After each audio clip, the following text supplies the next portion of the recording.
स्वागत है आप सभी का एक्सपी क्लासेस में। मैं चेतन प्रताप आज आपके लिए बहुत ही इम्पोर्टेंट वीडियो लेकर आया हूँ।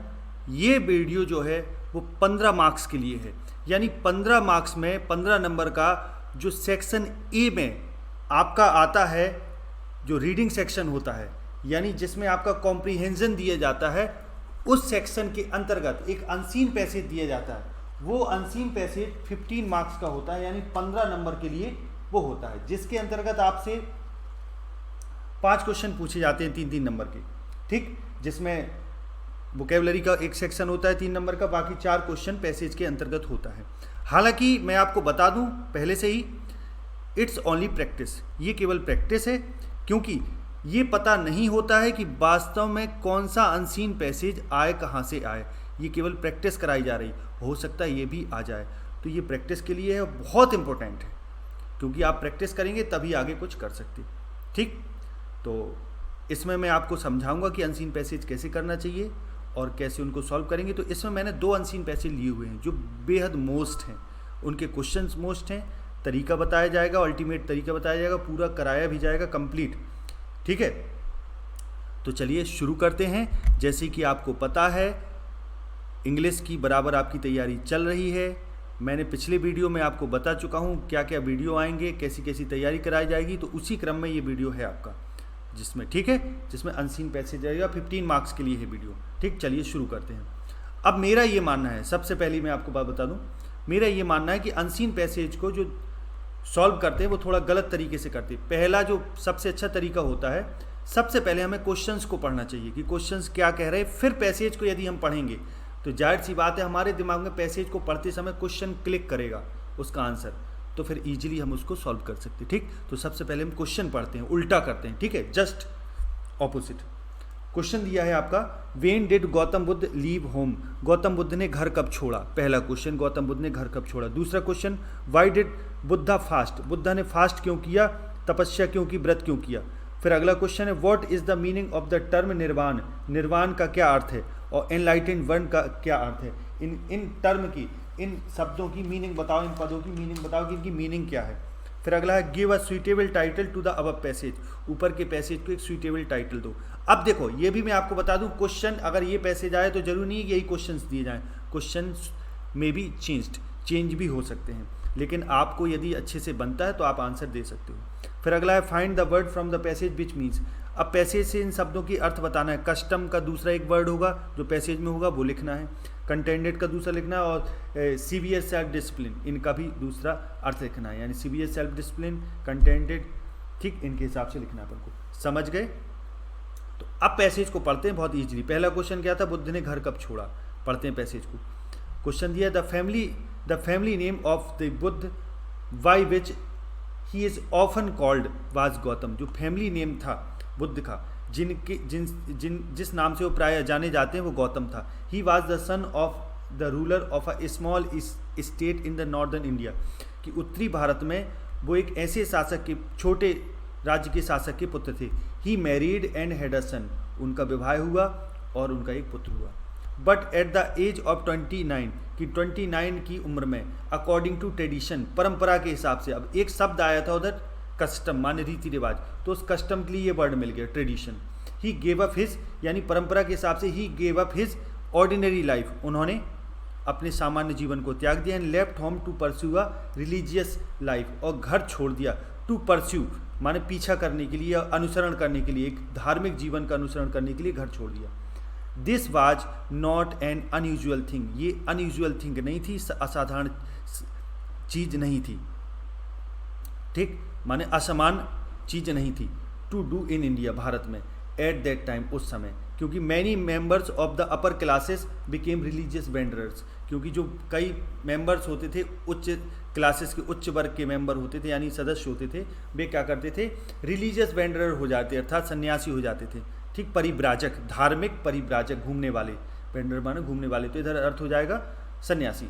तो he studied with 2 teachers practising meditation and asceticism, asceticism का मतलब होता है सन्यास, वैराग्य, है ना। तो सन्यास और मेडिटेशन की प्रैक्टिस करने के लिए उन्होंने 2 टीचर से ज्ञान लिया, किन 2 टीचरों से ज्ञान लिया, ठीक, उनके साथ अध्ययन किया। But but was not satisfied, लेकिन वो संतुष्ट नहीं थे, दैट कि the way of either would certainly lead to salvation, कि इस तरीके से वो सहमत नहीं थे, अपनी संतुष्ट नहीं थे अपनी उससे तपस्या से, कि वे either the way of either, या तो उस रास्ते से वो सर्टेनली लीड टू साल्वेशन, मुक्ति को प्राप्त करेंगे या नहीं करेंगे। अब इसमें मीनिंग में 2 वर्ड और आए थे, अगर आपको ध्यान हो। पहला वर्ड था कस्टम, तो कस्टम का ट्रेडिशन मैंने बता दिया। कंटेंटेड, संतुष्ट, तो इसका अर्थ था वहाँ क्या था, यहाँ दिया सेटिस्फाइड। ठीक, अब आगे सिवियर सेल्फ डिसिप्लिन, इसके लिए एक शब्द आया है एस्टेसिज्म, माने संन्यास में तपस्या करना। ठीक, ये चीज़, तो ये 3 शब्द आपको मिल गए, इसलिए मैं कह रहा था पहले क्वेश्चंस को पढ़ो। आगे देखो, साल्वेशन का अर्थ होता है मुक्ति। ही वेंडर्ड ऑन, तो वो और भटकते गए, माने और खोजते चले गए और यात्रा करते चले गए। सीकिंग द ट्रू पाथ, सही मार्ग की खोज में। He fasted until he was nearly dead, उन्होंने व्रत किया, माने भूखे रहे जब तक कि वो लगभग मृत्यु तक नहीं पहुंच गए। बट टू नो अवेल, लेकिन ये सब अवेल, नो अवेल था, माने व्यर्थ था। फाइनली, अंत में, while sitting under the famous tree of enlightenment, कि अंत में ट्री ऑफ एनलाइटनमेंट यानी बोधि वृक्ष के नीचे बैठे हुए, he went through several stages of meditation. He went through माने वो गुजरे, कहाँ से होकर गुजरे, सेवरल स्टेजेस ऑफ मेडिटेशन, ध्यान की कई अवस्थाओं से होकर गुजरे, माने अनुभव हुआ उनको। At the end of which, जिसके अंत में उन्होंने कहा, उन अवस्थाओं के अंत में, ही कुड से, कि वो कह सके ये बात कि रीबर्थ हैज़ बीन डिस्ट्रॉयड, कि पुनर्जन्म नष्ट हो गया, अर्थात अब मैं दोबारा जन्म नहीं लूँगा। I have no more to do with this world, कि अब और कुछ नहीं बचा कि मैं इस संसार में करूँ। I have no more to do with this world, इस संसार में मुझे और कुछ करना बाकी नहीं है। He had become the Buddha, that is to say the enlightened one, वो बुद्ध हो गए, जिसको क्या कहा जाता है, एनलाइटेंड वन यानी ज्ञानी। ही हैड अपेरेंटली एंटर्ड निर्वाण, वो अपेरेंटली स्पष्ट रूप से निर्वाण में प्रवेश कर गए, इवन इन दिस लाइफ, इसी जीवन में। एंड इन एनी केस, और किसी भी केस में, would not be born again, अब वो किसी भी हालत में उनका फिर से जन्म नहीं होगा। तो समझ गए आप। अब अपन क्वेश्चंस का आंसर देते हैं, तो समझिए जरा। अब अपन इन क्वेश्चंस का आंसर देते हैं। पहला जो क्वेश्चन है, when did Gautam Buddha leave home, Gautam Buddha ने घर कब छोड़ा, तो इसका आंसर मैं आपको बताऊं, यहाँ दिया है कि but at the age of 29 according to tradition he gave up his ordinary life and left home to pursue a religious life. यहाँ इसका आंसर छिपा है, तो इसको बना के देना है, वही नहीं उतार देना। गौतम बुद्ध ने कब घर छोड़ा, तो गौतम बुद्ध डिड हटेगा, लेफ्ट हो जाएगा। Gautam Buddha left home at the age of 29 age पर the tradition of his family, कि अपनी फैमिली के ट्रेडिशन के हिसाब से उन्होंने घर छोड़ दिया, और ही बिकेम अ एसेटिक, वो एक सन्यासी हो गए। ठीक, ये आंसर हो गया इसका। तो आप लिख लेंगे इसको। Why did Buddha fast, Buddha ने फास्ट क्यों किया, तो फास्ट उन्होंने क्यों किया था, इसलिए किया था ताकि वो मुक्ति पा सके, एनलाइटेंड हो सके, है ना, समझ गए। तो इसका आंसर क्या देंगे, वाई डिड बुद्ध फास्ट, तो Buddha fasted to get salvation and he fasted for many, he fasted until he was nearly dead. समझ गए। तो आंसर इसका क्या देंगे, बुद्ध फास्टेड। ठीक है, Buddha fasted to get salvation, मुक्ति पाने के लिए उन्होंने व्रत रखा, माने तपस्या की। एंड ही फास्टेड अंटिल, और उन्होंने तब तक फास्ट किए until he was nearly dead, जब तक वो मरने के करीब नहीं पहुंच गए। समझ गए। इसके बाद अगला है, what is the meaning of the term निर्वाण एंड द एनलाइटेंड वन, कि निर्वाण का क्या अर्थ है और एनलाइटेंड वन का क्या अर्थ है, तो इसका ऊपर अर्थ दिया है ना। तो देखो, निर्वाण का अर्थ होता है कि रिवर्थ जो है अब फिर से पुनः जन्म नहीं होगा, निर्वाण मोक्ष, है ना। तो आंसर इसका कैसे देंगे, द टर्म निर्माण means salvation, salvation means, salvation का अर्थ है there will be no rebirth, कि यहाँ अब कोई जन्म नहीं होगा। ठीक, और द एनलाइटेंड वन का क्या अर्थ है, तो इसका भी अर्थ देना है। तो the enlightened one means the person who has got the eternal knowledge, जो इटर्नल नॉलेज प्राप्त कर चुका है, शाश्वत ज्ञान प्राप्त कर चुका है, वो एनलाइटेंड वन कहलाता है। समझ गए। अब इसके बाद है, give a suitable title to the above passage, ऊपर के पैसेज के लिए एक सुइटेबल टाइटल दो। तो सुइटेबल टाइटल क्या लिख देंगे, बुद्ध लिख दीजिए, है ना, हो गया टाइटल। अगला इसके बाद है, अब ये वर्ड मैं पहले ही बता चुका हूँ आपको।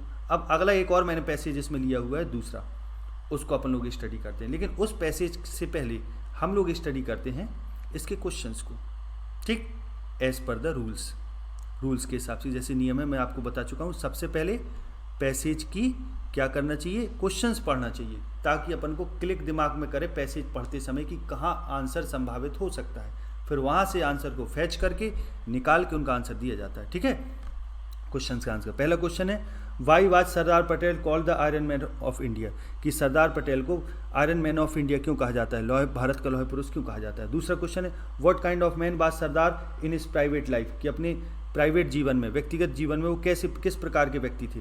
और एक्सप्लेन द पोर्शन अंडरलाइन, कि जिस पोर्शन को अंडरलाइन किया गया हो उसको एक्सप्लेन करो, बताओ। और give a suitable title to the above passage, ऊपर के पैसेज को एक टाइटल दो। और फिर कह रहा है find the word from the passage which means, passage से उन शब्द का पता करो कि जिनका ये मतलब हो। एबल टू वर्क वेल, काम करने में सक्षम होना। हैविंग नो लिमिट, कोई लिमिट ना होना। अ लिटिल, इन सब का अर्थ ऊपर ढूंढना है। तो सबसे पहले हम लोग पैसेज को पढ़ते हैं।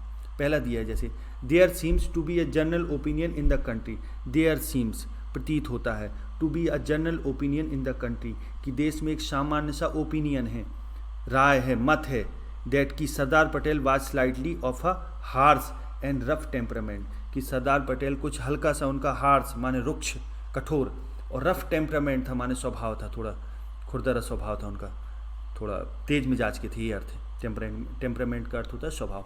People call him iron man of India, लोग उनको आयरन मैन ऑफ इंडिया कहते थे। समझ गए, आगे देखें। He was no doubt an iron man in the sense, अब इस अर्थ में इसमें कोई संदेह नहीं कि वो आयरन मैन थे, दैट कि one could rely on him for strict and efficient man administration, कि व्यक्ति उन पर निर्भर हो सकता है एक स्ट्रिक्ट और एफिशिएंट एडमिनिस्ट्रेशन के लिए, क्योंकि व्यक्ति उन पर निर्भर हो सकता था। मानी मनुष्य उस पर विश्वास करते थे, किस चीज़ के लिए, उनके स्ट्रिक्ट और एफिशिएंट माने कुशल प्रबंधन के लिए वो जाने जाते थे। बट एज अ मैन, लेकिन एक व्यक्ति के रूप में, to those who had the good fortune of coming into close contact, कि उनके लिए जिनका बहुत अच्छा भाग होता था कि वो उनके साथ क्लोज आ जाते थे, माने अच्छे से जुड़ जाते थे, क्लोज कॉन्टैक्ट विद हिम।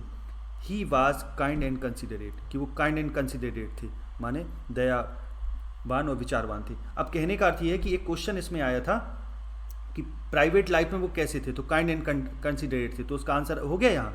ठीक, ये आंसर इसका मिल गया, समझ गए। अब इसके बाद देखें, एट टाइम्स ही इवन बिकेम इमोशनल, अब कभी कभार वो इमोशनल हो जाते थे। वेयर हिज पर्सनल फ्रेंड, जब उनके पर्सनल फ्रेंड, और जहाँ उनके पर्सनल फ्रेंड और फॉलोअर्स वर कंसर्न, जहाँ कंसर्न माने होता है संबंध होना, कि जहाँ तक कि उनके पर्सनल फ्रेंड्स और फॉलोअर्स का संबंध था वो उनके लेकर इमोशनल हो जाते थे। हाउ एवर, यद्यपि इट गोज विदाउट सेइंग, लेकिन ये कहा जाता है बिना कही, ये चीज़ है कि Sardar Patel had the great skill for organising affairs, कि सरदार पटेल के पास एक बहुत बड़ी योग्यता थी मुद्दों को ऑर्गेनाइज करने में, निपटाने में, प्रबंधन करने में।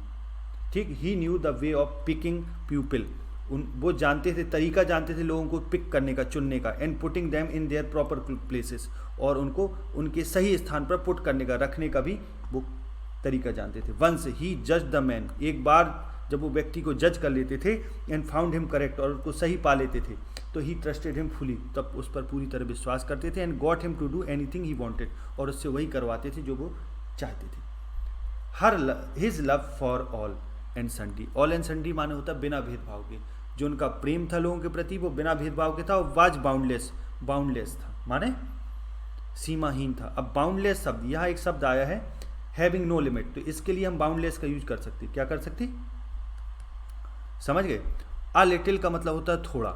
ठीक, तो आ लिटिल के लिए भी शब्द आया होगा इधर कहीं ऊपर, देखते हैं कहीं ना कहीं आया होगा, ध्यान नहीं दिया करते समय अपन ने, ऊपर कहीं ना कहीं आ लिटिल के लिए आया होगा। आ लिटिल के लिए कौन सा शब्द आया होगा, बहुत आसान शब्द आया होगा, हाँ आया था, आ लिटिल माने थोड़ा, तो स्लाइटली थोड़ा, ये शब्द है ना, ये आ लिटिल के लिए हो गया। ठीक, फिर इसके बाद एबल टू वर्क वेल, किसी काम को अच्छे से करने में सक्षम होना, तो सक्षम होने के लिए एफिशिएंट आया था, ये वाला वर्ड, समझ गए, ये क्वेश्चन के आंसर मिल गए।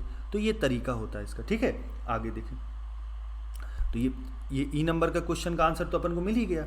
अब ऊपर वाले को देखते, तो सुइटेबल टाइटल मान लो देना है, डी नंबर का क्वेश्चन, तो इसका दे दो, Sardar Patel the iron man of India, या the iron man of India, हो गया आंसर, ये इसका टाइटल हो गया। ठीक है, एक्सप्लेन द, अब है एक्सप्लेन द पोर्शंस अंडरलाइन, उन पोर्शन को एक्सप्लेन करो जो अंडरलाइन है। हालांकि इसमें प्रिंट तो नहीं किया अंडरलाइन का, लेकिन मेरे हिसाब से ये होना चाहिए, one could rely on him for strict and efficient administration, ये वाला one could rely on him, हाँ यहाँ से वन कुड, ये है अंडरलाइन पोर्शन इसका, ध्यान दीजिएगा, for administration.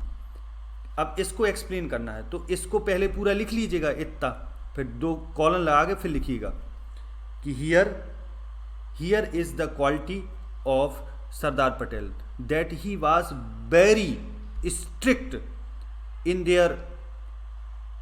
Their duties and he was very able in the administration, बस ये लिख दो कि एडमिनिस्ट्रेशन में बहुत वो एबल थे, योग्य थे, इसी चीज़ को एक्सप्लेन कर देना। अब इसके बाद ऊपर वाले क्वेश्चन है, what kind of man was Sardar in his private life, कि अपने प्राइवेट जीवन में किस प्रकार के व्यक्ति थे। मैं नीचे से सॉल्व कर रहा हूँ, आप ऊपर ही से कीजिएगा, मैं आपको समझाने के अंदाज में।